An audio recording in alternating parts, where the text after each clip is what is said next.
अरे मनीष, तुमने अभी तक लंच नहीं किया? देखो ऑफिस टाइम भी खत्म हो गया है, विवेक ने मनीष से कहा तो जैसे मनीष की तंद्रा टूटी। अरे हाँ यार, क्या बताऊँ, कुछ बातें दिमाग से जाती ही नहीं। उसकी बात सुनकर विवेक भी उसके पास बैठ गया।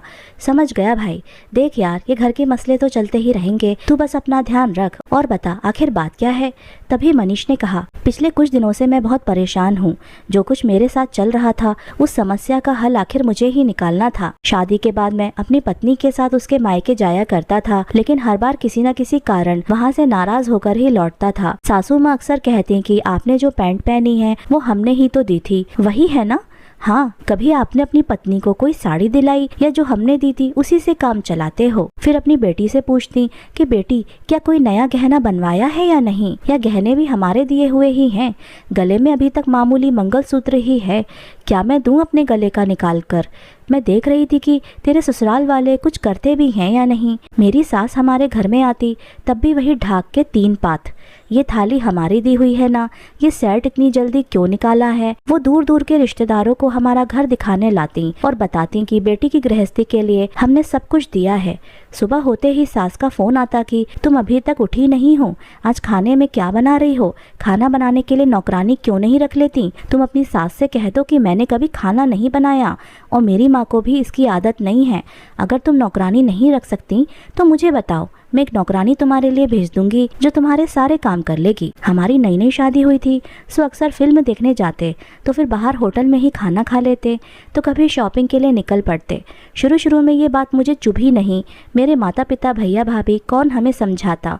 माँ तो मेरी बिल्कुल सीधी सादी, उसने देखा कि उसका बेटा यानी मैं तो हूँ पूरा गोबर गणेश, फिर अपनी बीवी को क्या समझाऊंगा। घर में होने वाली कलह से बचने के लिए उन्होंने मेरी अलग गृहस्थी बसाई। हम दोनों को उन पर बहुत गुस्सा आया, लेकिन इससे मेरी आंखें पूरी तरह खुल गईं। सिर्फ मीठी मीठी बातें और अच्छे शानदार कपड़े पहनने से पेट तो नहीं भरता। मेरी पत्नी को तो दाल चावल भी बनाना नहीं आता था। पहले जब मैं ससुराल जाता तो मेरी सास बताती कि ये पूरन पूरी तो नीतू ने ही बनाई है, आज का सारा खाना उसी ने बनाया है। आपको गुलाब जामुन पसंद है ना, वे भी उसी ने बनाए हैं। मेरे घर में माँ और भाभी होने के कारण मेरी पत्नी को क्या क्या बनाना आता है इसका पता ही नहीं चला मुझे। उसे पूरन पूरी तो क्या, सादी चपाती भी बनाना नहीं आती थी। अगर अपनी माँ से पूछकर कुछ बनाना है तो पूछे कैसे।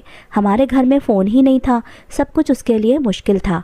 हमारे यहाँ फ़ोन नहीं था तो उसके माता पिता हमेशा घर में आकर कहते कि मेरी बेटी जिस घर में है वहाँ एक फ़ोन तक की व्यवस्था नहीं है, बेटी मैं तेरे ससुराल में फ़ोन लगवा दूंगी। हमेशा बाहर के खाने की चीज़ें उसे लाकर देते, कहते कि मेरी बेटी घर का कम बाहर का ज़्यादा पसंद करती है, आखिर आप लोग नहीं खिलाओगे तो मैं तो हूँ ना भी।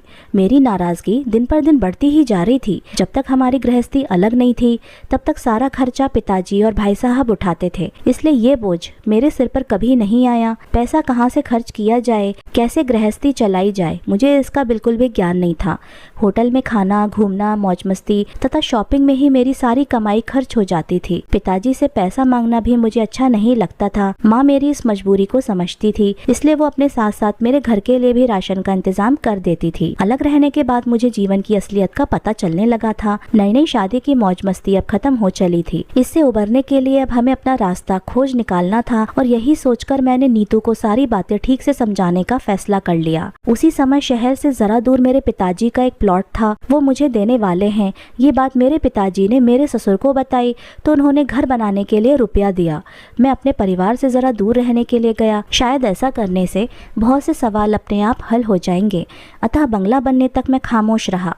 नए घर में शिफ्ट होने के लिए मैंने अपनी पत्नी को समझाया कि अब मेरी कमाई में ही घर का सारा खर्च चलाना है। उसने मेरी हाँ में हाँ मिलाना शुरू कर दी। हमारा बाहर घूमना फिरना बंद हो गया। शुरुआत में उसे घर के काम करने में बड़ी दिक्कत आती थी, इसलिए मैं भी उसकी सहायता करता था।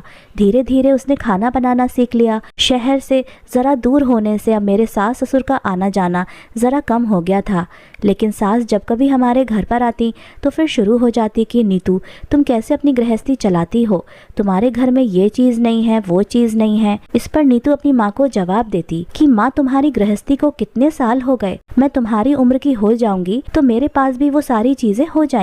मुझे ना बताकर मेरी सास हमारे लिए कोई चीज लेकर आती और कहती कि मनीष बेटा देखो मैं तुम्हारे लिए क्या लाई हूँ, तुम्हारे पास ये चीज नहीं है इसलिए लेकर आई हूँ, ये इम्पोर्टेड माल है, मुझे तो इंडियन चीजें जरा भी पसंद नहीं आती। मैं भी नहले पर दहला मारता कि हाँ लेकिन मुझे भी दूसरों की दी हुई चीजें पसंद नहीं आती। मेरी पत्नी नीता ना तो मुझसे कुछ कह पाती और ना अपनी माँ से, लेकिन मेरी नाराजगी की वजह अब वो भी समझने लगी थी। अब वो घर के सारे काम खुद करने लगी और मेरे प्यार के कारण अब उसमें आत्मविश्वास जागने लगा था। अतः अब उसमें धीरे धीरे परिवर्तन होने लगा। अब वो अपनी माँ से सीधे कह देती कि माँ अब तुम मेरे लिए कुछ ना लाया करो, मनीष को भी तुम्हारा बर्ताव पसंद नहीं आता और इससे हम दोनों के बीच में मन मुटाव होता है और झगड़ा होने लगता है। दूसरों की भावनाओं को समझना मेरी सास ने कभी सीखा ही नहीं था और शांत खाने की आदत कैसे छूटती। अब मुझे अपनी आमदनी बढ़ाकर इन सब से छुटकारा पाना था। संयोग से मेरी कामना पूरी होने लगी। मैंने एक बैंक में SIP डालना शुरू की और उससे मुझे काफी अच्छा रिटर्न मिला, लेकिन ये बात मैंने नीतू से छिपाए रखी। इसी बीच मेरे ससुर ने अपनी उम्र के 59 साल पूरे किए। इस अवसर का मैंने लाभ उठाने का फैसला किया और अपने माता पिता से कहा कि मैं अपने ससुर की 60वीं वर्षगांठ मनाने जा रहा हूँ। मेरे ये प्रस्ताव को सुनकर मेरे माता पिता खुश हो गए। माँ बोली कि दामाद भी तो बेटा ही होता है रे, अच्छा काम कर रहा है मेरा बेटा। लेकिन माँ को मेरी तिरछी चाल जरा भी समझ में नहीं आई। मेरे सास ससुर को जब ये बात पता चली तो वे बहुत खुश हो गए। इस पर मेरी पत्नी जरा छटपटाई, क्योंकि उसके माता पिता के लिए वो मेरे प्यार से अच्छी तरह वाकिफ थी। अतः मेरे आयोजन के बारे में उसके मन में थोड़ी शंका थी। ये बात उसके चेहरे पर साफ झलकती थी। समारोह के दिन सुबह होम हवन और पूजा के बाद सारे पुरोहितों को ससुर के हाथों से किसी को चांदी का बर्तन, किसी को चांदी की कटोरी तो किसी को चांदी की थाली आदि मेरे घर की सारी महंगी चीजें दान करवाईं। उपस्थित ब्राह्मण और मेरे रिश्तेदार ये सब देखकर चकित रह गए। छोटी मोटी वस्तुओं को मैंने घर के कोने में सजा रखा था तो मैंने उन्हें आंगन में लाकर इकट्ठा रख दिया। मेरे नौकर से सुबह ही कह दिया था कि वो झोपड़पट्टी में रहने वाले गरीबों को मेरे घर ले आए। उन्हें अंदर बुलाया गया और सास के हाथों से एक एक चीज का बंटवारा होने लगा। एक एक चीज देते समय सास का चेहरा उतर गया था। आखिर उन्होंने मुझसे पूछ ही लिया कि अरे मनीष ये तुम क्या कर रहे हो, मेरी दी हुई सारी चीजें गरीबों में क्यों बांट रहे हो। लेकिन सारी चीजों का बंटवारा होने तक मैं खामोश रहा। फिर बोला कि हाँ वे सारी चीजें जो आपने हमें दी थी अब अपने हाथों से ही आपने उन्हें गरीबों में बांट दिया है। वैसे आपका हमें कुछ भी देना मुझे जरा भी नहीं भाया। अब आप किसी के सामने मुझसे ये नहीं पूछ सकेंगे कि मनीष ये चीज हमारी दी हुई है। इन चीजों का दान करने से अब इन गरीबों की दुआएं आपको मिलेंगी। मैं तो अब आपके उपकारों से मुक्त हो गया हूँ। सब लोगों के सामने मैंने अपने ससुर के हाथ में बंगला बनाने की लागत का चेक रख दिया और उन्हें नमस्कार करते हुए बोला कि ये रकम आपने मुझे बंगला बनाने के लिए दी थी, ये राशि मैं अब आपको लौटा रहा हूँ। बहुत सी संस्थाएं गरीबों के लिए काम करती हैं, आप ये रुपए उन्हें दान करेंगे तो उनके लिए ये बड़ी सहायता होगी। इस पर वो बोले कि लेकिन ये राशि मैंने तुमसे कब वापस मांगी थी। ससुर जी वापस नहीं मांगी थी, लेकिन कई लोगों के सामने आपने बार बार कहा कि मैंने बंगला बनाकर दिया है। मेरे माता पिता के आशीर्वाद से मैं ये रकम आपको वापस करने के काबिल हो गया हूँ। आपने बंगला बनाने के लिए रुपए तो दे दिए, लेकिन जिस जमीन पर ये बंगला बनाया गया वो तो मेरे पिताजी का ही दिया हुआ है। ये बात आप कैसे भूल गए। आप अपनी बेटी से पूछिए कि क्या मेरे पिताजी ने कभी उससे कहा कि ये जमीन मेरी दी हुई है। और सासू माँ वैसे आपके मुझ पर बहुत उपकार हैं, आपने जो कुछ दिया उसका बार बार बखान न करती तो मैं जिद करके इस हालत में कभी नहीं पहुँचता कि आपके उपकारों का बोझ उतार सकूं। मुझे तो आपके सिर्फ आशीर्वाद की ज़रूरत है। कहते हैं ना कि दान देते वक्त एक हाथ की खबर दूसरे हाथ को नहीं होना चाहिए।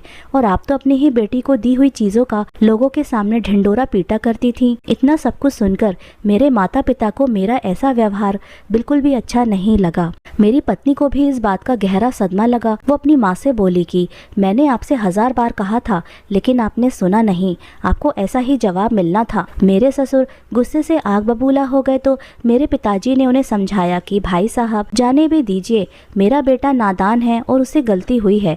उसकी गलती के लिए मैं आपसे क्षमा याचना करता हूँ। उसे ऐसा बर्ताव नहीं करना चाहिए था। मेरे पिताजी की बात सुनकर मेरे ससुर को पश्चाताप हुआ। वो बोले कि मनीष मुझे तुम पर बहुत गुस्सा आया था, लेकिन मैंने तुम्हारे बर्ताव पर सोचा तो पाया कि तुम ठीक ही हो। कांटे से कांटा निकालने की कहावत को तुमने चरितार्थ कर दिया।